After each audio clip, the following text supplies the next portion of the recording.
Hi hello வணக்கம், welcome to my channel. இன்றைக்கி நம்ம கருணக்கிழங்கு வறுவல் எப்படி செய்யலான்னு பார்க்கலாம்.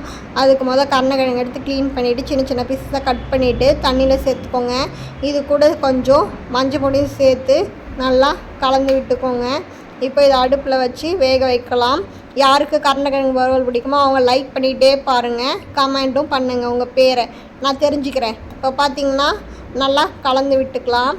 நல்லா கலந்து விட்டுட்டு இப்போ ஒரு 5 நிமிஷம் கழித்து ஆஃப் பண்ணிடலாம். ஆஃப் பண்ணிவிட்டு இதை ஒரு பிளேட்டில் எடுத்து நல்லா ஆற வச்சுக்கலாம். இன்னொரு பிளேட் எடுத்து 2 ஸ்பூன் மிளகாத்தூள் சேர்த்துக்கோங்க.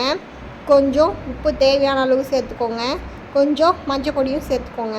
இப்போ இது ஒரு ஸ்பூன் வச்சு நல்லா கலந்து விட்டுட்டு தண்ணி கொஞ்சம் கொஞ்சமாக சேர்த்து நல்லா கலந்து விடுங்க. கட்டி இல்லாமல் கலந்துக்கோங்க. இப்போ பார்த்திங்கன்னா இந்த மாதிரி கன்சிஸ்டன்சி வர வரைக்கும் நம்ம கலந்துக்கணும். இதை வேக வச்ச கருணக்கிழங்கு மேலே ஊற்றிக்கலாம். ஊற்றிட்டு நல்லா மிக்ஸ் பண்ணுங்கள். நல்லா மசாலாவும் அதுவும் நல்லா மிக்ஸ் ஆகட்டும். இப்போ இதை ஒரு 20 நிமிஷம் ஊறட்டும். நல்லா ஊறுற வரைக்கும் இருக்கட்டும். இப்போது தோசைக்கல் வச்சு ஆயில் போட்டு நல்லா காயிட்டும். காய்ஞ்ச பிறகு இந்த கருணக்கிழங்கை ஒரு பீஸாக எடுத்து போட்டு ஒரு பக்கம் நல்லா செவந்த பிறகு இப்போது இதை திருப்பி போட்டுக்கலாம். இப்போது நல்லா வேகட்டும்.